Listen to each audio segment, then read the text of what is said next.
unions that turn their back on their own best interests. Somebody, the elephant in the room, okay? So we got to know that we got to do some serious education in our community and among our rank and file and beyond. See, because when folk don't understand, I tell you, everybody's not gonna go where they need to go. But that's when we know we need to sit their ass on the side. See, some people say, you go low, I go high, all that. I go low, I go around your ass. Take too much energy. You take two places, I tell folk I don't go with them back and forth. Two places. Now it don't mean we gonna always agree. Because we're human beings, we have our own ideas and our own understanding. I spent the last 50 years of my life studying systemic racism. And what I tell folk very clearly, I'm not angry at white people, but I'm hellfire angry at white supremacy. And white people ought to be angry at white supremacy. Because it dogs and dehumanizes all of us. The work that you do, and let me tell you one of the things when Val asked me to come, I go like, oh yeah, you know why? Because you see beyond your own selves as union members. You get involved in your community, you register folk to vote, and you try to tell idiots how to vote, but sometimes they don't listen. It is what it is. But you still doing your work. I remember after Katrina, there was a very powerful money guy sitting on the board. In fact, he was chair of the board. He had already decided how he was going to bust the union. He had already started planning with his friends, and all I said was, over my dead body. Now, I ain't got much of a body. I tell folk, I don't even know if I can fight. I ain't had a fight since the 6th grade, and they probably whipped my ass then. But I'm going to act like I can fight. Sometimes you got to stand firm with some bullets. Don't mean you ain't going to get some licks, but they better know you've been there. That's all you going to know. I was there with you. You understand that? And you, as phenomenal women and the phenomenal brothers, all the brothers who support you, you're important beyond yourselves. Let me tell you, I travel around this country almost at least once a month. I'm an organizer. And what I tell folk is we've got to figure out how we don't agree, but on how we stand firm together on what is most important. And that is the recognition of the full humanity of every individual person in this country and beyond. See, we want to say some things. I always tell folk, I come, you might not be able to tell, but I am blackity black. I'm from the African American community. And in my own community, stuff that I struggle with in my own community. Well, I believe in equity and I believe in justice. But see that same-sex marriage, but I can't believe, I say behind every butt there's some shit. Let me tell you something. If you believe in the rights of human beings, you believe in the rights of human beings. Period. There ain't no negotiating around that. And I tell folk, I'm real clear, and I tell folk I'm not a Bible scholar, but I've always questioned why a dude named St. James don't tell me about a relationship with the Creator. Ooh, King James. Like, he was a king. That in itself says there's some twisted stuff. And let me tell you something. I tell people, I come out of the black church, and I never denounce the black church. Like every other institution, it's got issues. Yeah. But I also know that I learned a lot of my values and my morals in that black church. I got called one time, they told me I was a communist or socialist. Hell, I don't know which one they told me I was. All I knew was I was like, no, boo, I'm Baptist. In my Sunday school, I was taught that you feed the hungry. In my Sunday school, I was taught that you clothe the clothless, that you house the unhoused. I was taught that in Sunday school. That I didn't even have a political ideology at the time. And I tell folk you can't label me with none now. I just want to do what's right and what's equitable and what's fair. See, because I know the difference between equal and equitable too. And I come from a people, I tell folk, I said, we complain a lot of time about what we don't have. But all I got to do is walk myself down memory lane for a minute with those who came before me. You talk about having nothing and building amazing entities, building their lives. I'm a student of history. I have to be, because I always got somebody who want to check me on something.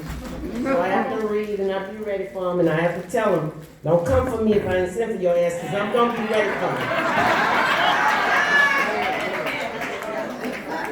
You union people are such a pivotal piece of the movement for social justice in this country. You always have been. And I pray you never forget that.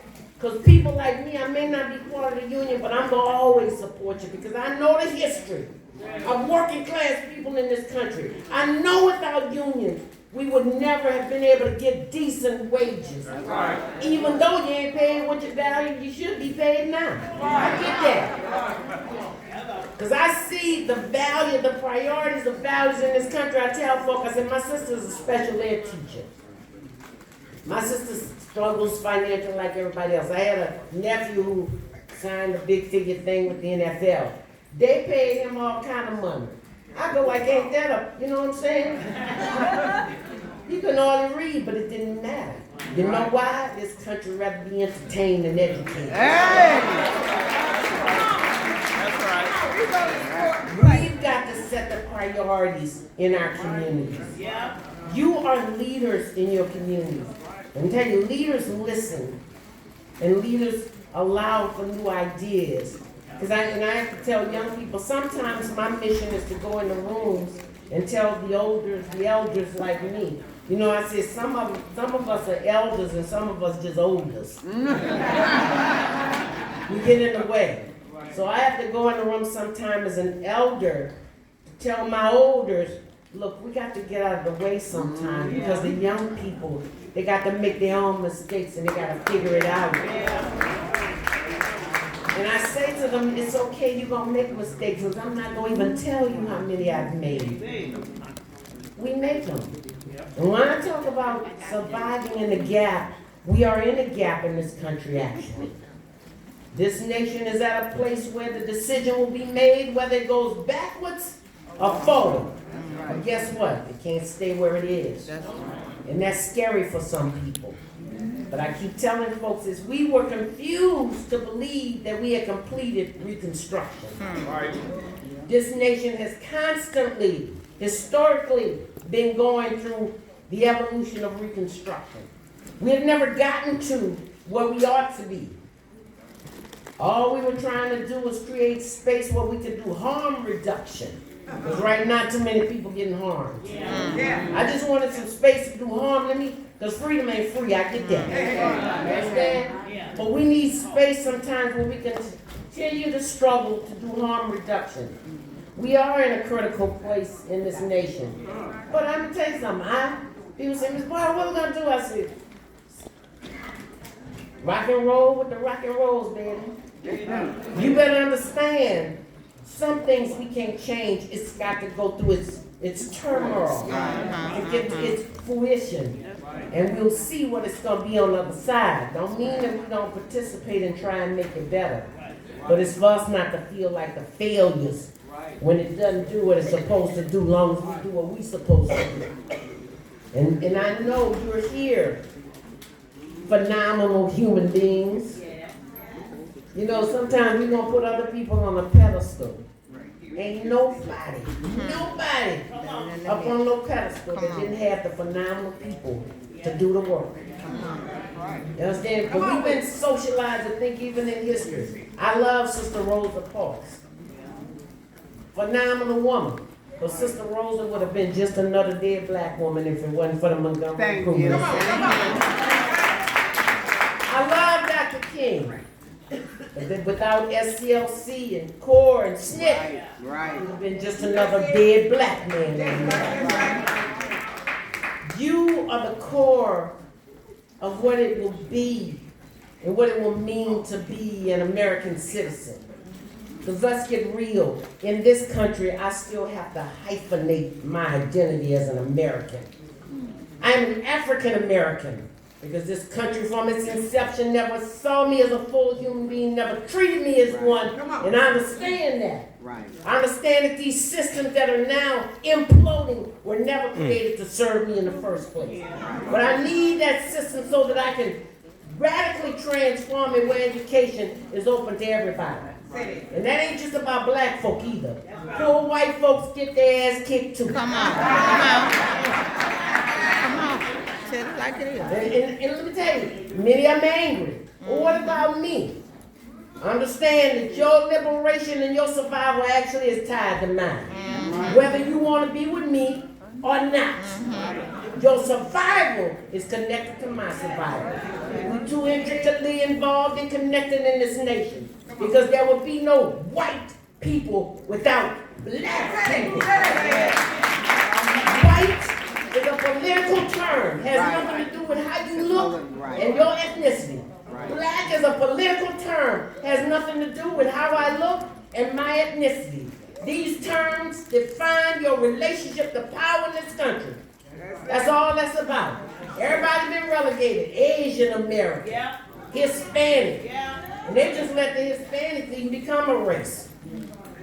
You understand? Wasn't even a race before. And then guess what they tell them? Oh, you Hispanic black, you Hispanic white, or you Hispanic mixed. What the hell? And I love it when black people say, I'm mixed. Who the hell ain't? Come on.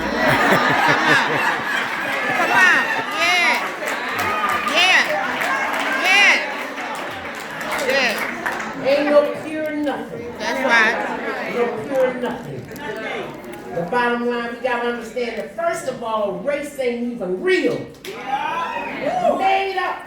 And it's relatively new. I'm talking the late 1700s. Go look at the old books. I don't care how twisted they are. You can look at the Torah, you can look at the Quran, you can look at the Bible. Ain't nobody identified by race in the book. It was created. It's not real. Like I tell people, we the most gaslit. In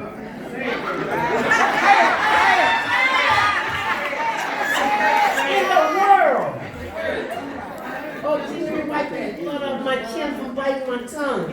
Because every now and then I tell folk I gotta use sentence extenders. Because it's very difficult to speak what you feel in a language that does not want to acknowledge your reality. And I tell folk, I don't let people police my language, because if you police my language, you're trying to police my emotions, and you ain't going to tell me how to feel, when to feel, and how to feel. So all I tell all my loving people, like Valerie, said, Valerie, y'all pray for me. Like my little auntie said one time, she gone, that was my baby, her and my mama. She said, hon, my knees is rusty from praying for you.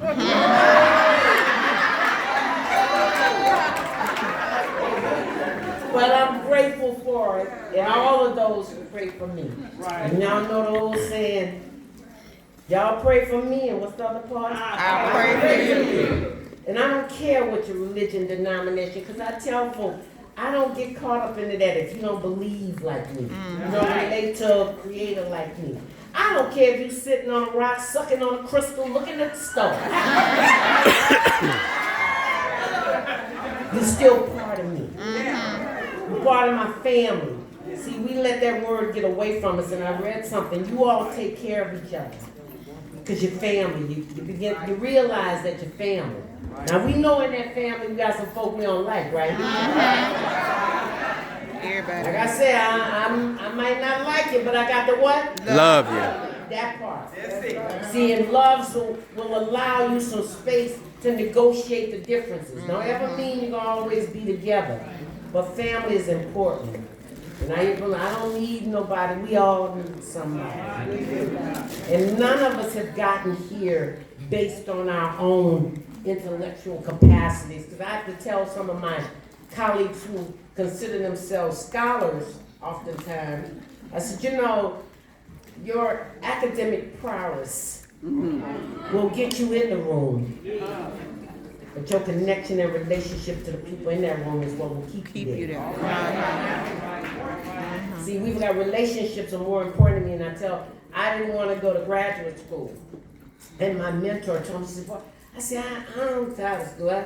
I do what I've been doing it for 100 years. Well, I got to go back to school, blah, blah, blah. And she was right. It's not so much that it was something I needed, but it was something in terms of me, one, building a relationship with younger people, because I learned there, not so much theoretical practice, I'd already been doing that. What I learned there is how much young people could teach me. I'm not kidding, because you get older, because I have to tell people, I'm 87 years old. I'm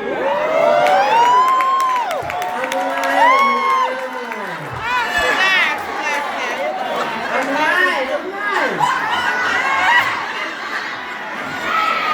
Look, I say that, because see what y'all say, oh, you look so good, man. Because if I told y'all the truth, y'all go like, damn, you had a hell of a life, right?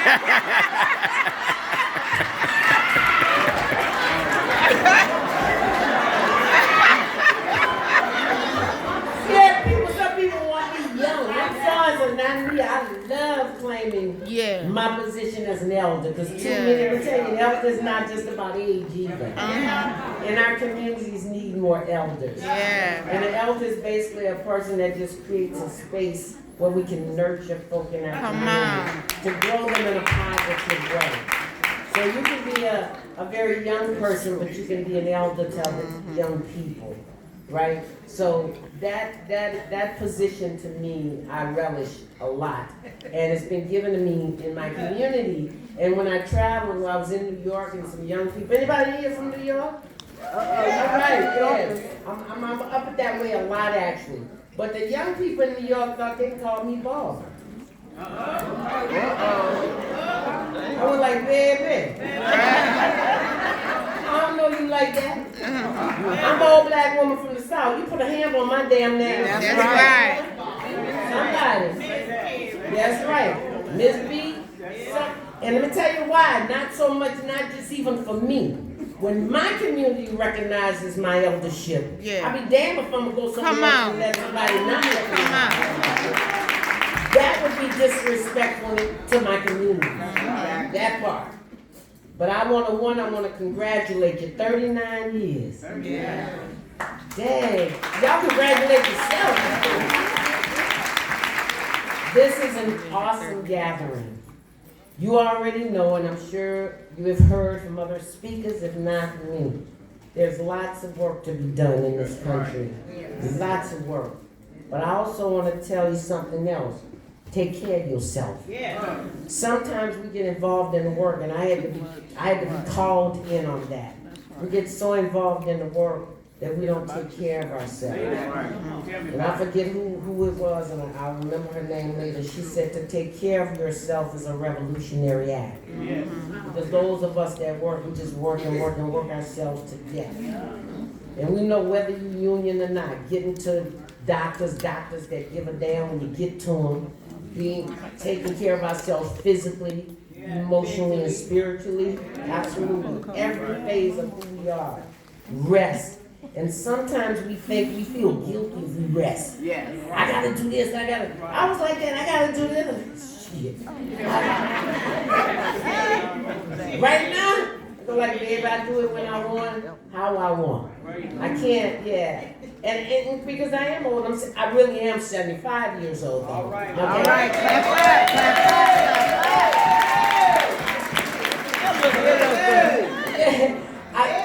So that, and I'm realizing it's older, so I go, and it was so funny though. We had our mayor wanted to build a city hall in Congo Square, and Congo Square is a very precious and sacred space for folk of African descent in New Orleans. And so the young people organized, and we ain't doing no. So they called me, Mama Park. I was like, what, babe? They said, we having a demonstration. We gonna walk from Congo Square to City Hall. I said, well, they're trying to do. I said, okay, I'll be there. And it was so funny. The young people said, don't worry about walking. We got a pedicab for you. I said, I can still walk. I can still walk. But the fact that our young people will take care of us. if we allow them to. And let me tell you something. The mess that we're in this country, let's be clear, we didn't create it.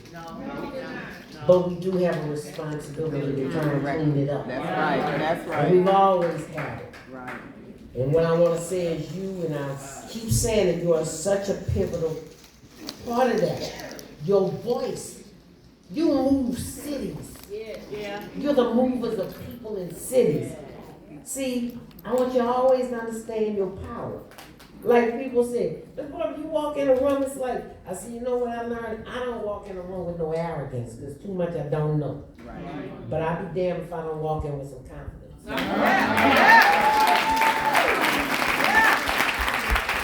I want you to be confident. Confident in who you are. I want you to know your worthfulness. Because these systems historically keep trying to tell us how worthless we are. How unimportant we are. How insignificant we are. But we are significant, we are important, and we are worthful. Let me tell you. But we got to believe that. You can't wait for somebody on the outside to come tell us that ain't their job. And not only you tell your children, because these systems say it to our children. See, I come from a generation where I have two sons. My oldest son, and one is 53, and the other one is 33. Ooh. I know people went, damn, I mean, me too.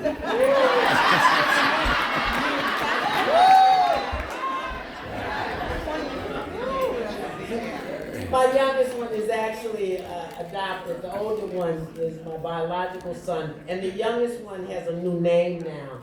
His name was Akeem. His name now is Cash App.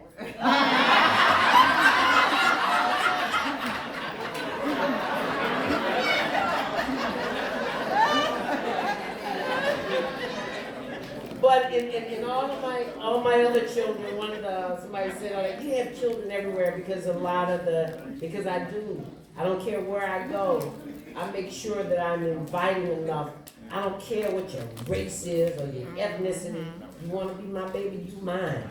Right. And I'll fight to the death for you. I'm a living witness. You mine. Right. Like I tell folks, I got, sometimes I go, my white siblings sometimes get nervous. When she don't say something like, don't get nervous, I love you too. Right. I tell folks, I got a sister-in-law, she's white. I got two nephews, and I tell folks straight up, but my nephews identify themselves as black. And I tell folks, I didn't get involved in that with my sister-in-law and my brother, but I asked my nephew, one's at Howard and one's at Texas Christian College, one's at Howard University.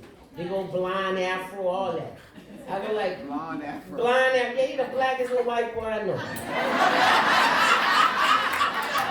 But I tell people, see them too, like that chocolate one over there and that brown one over, I'll kill a dead tree stump, blow all my babies.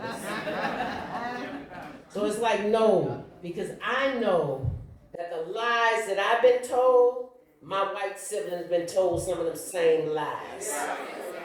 What I want all of us, and this ain't just for them, I want all of us to open our minds and to know that we've all been lied to, and bamboozled about this stuff in this country. And this election showing it. No, baby, they didn't like your ass neither. Oh, you about me. Yeah, your ass too. Right. Every now and then I go like, you see? Right. As long as you can be used to maintain the distance and the divide, they'll do that. And when they through using your ass, what they do with you? Take it to the curb. But guess what? I'm loving and I'm still welcoming. But I ain't gonna lie to you. I ain't gonna trust you like I used to. And don't expect me to. You can't, you ask too much of us sometimes. And we got to be smart enough to know that we got to create welcoming space. We got to do harm reduction in our own communities. And we got to do harm reduction with each other. We got to create authentic relationships, not these old fake jaking relationships. Oh, we good friends. And after work, you go home, you don't see each other till that Monday for surprise. There's no relationship for real. authentic relationships. Let me tell you something simple. And I'm from the South. And there's something that's very common here. And I found out as I travel around the country, it's not just speaking to people. You know, it's interesting. I walk down the street, just, hey, how you doing? They look at you like you're crazy. No, I ain't crazy. You crazy. I keep it going. But, and I mean, really caring about people. We can't save everybody, and I can't always give you anything, but sometimes what I can give you is a listening ear. Because sometimes when folk talking to us, they're not asking us to solve the problems of their life. They're only asking us to care, to see them, to not to invisibilize them. Because I'm going to tell you, it's hard. I can't help every person I see standing on the corner asking for something. And I know people say, oh, they want drugs. But, you know, that's the same thing. People, I'm in meetings sometimes and I hear these people, I don't like, what they call, homosexuals. I'm like, fine, don't go out with none. I love the ones that, I don't believe in abortion. Good, don't have none.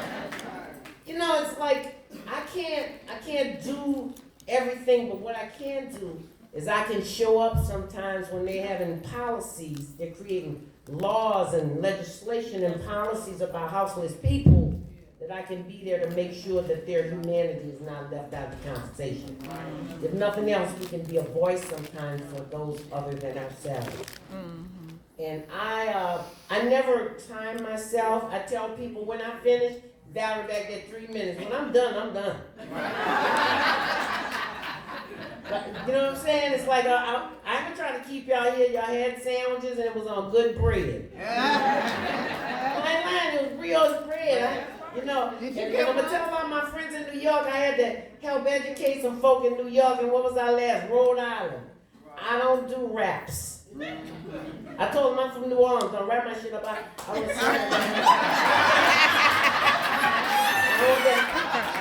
don't do that.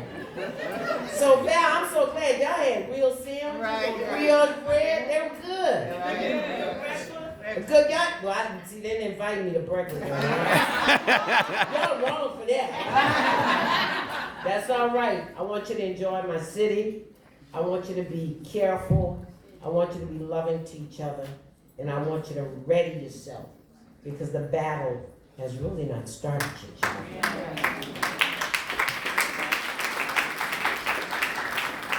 We really are at war for democracy. Not that we ever had total democracy, but we were struggling to get there. And guess what? We're still struggling to get there. And I believe in all of my heart, in this nation, there are way more good people than bad people. Now, I know some folk are really confused, and I know they thought they was gaslighting me, talking about I voted because of the price of eggs. You think I boo-boo the fool? Right. I know that was some bull.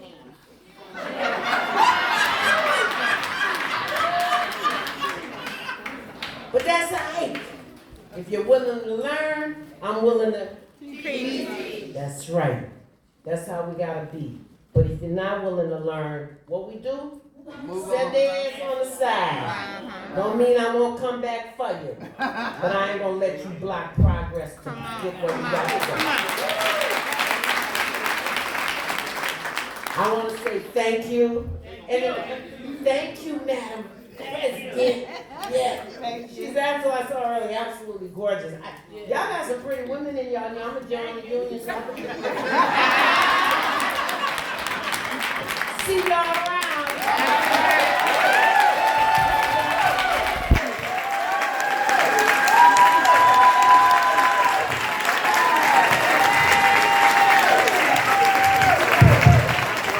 So, for 1 minute, Barbara, I'm sitting here and I'm going, I've seen her.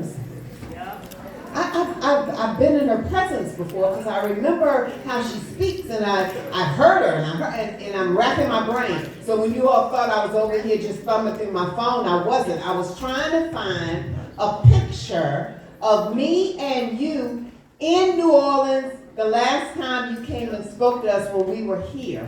And when was that? 2016. Oh, wow. You came and spoke to us. We were at the Lowe's, actually. I don't remember what the hell It's happened all right. yesterday. So 2016? Yeah. Okay, Yeah. Yeah. You did. That's why I went back and I asked Valerie. I said, hasn't she spoken to us before? Didn't we have her before? And she said yes. So we are so glad that you are still here. We are so glad that you are true to your word. There are plenty of people that come in this room and they say things like, oh, we're glad you're here and you're doing good work and blah, blah, blah, blah, and don't mean a word of it. But you do. And we love genuine people. And you are genuine. And you are always welcome. Whenever we're here, just drop on by. Drop on by. And as a small token of our appreciation, thank you.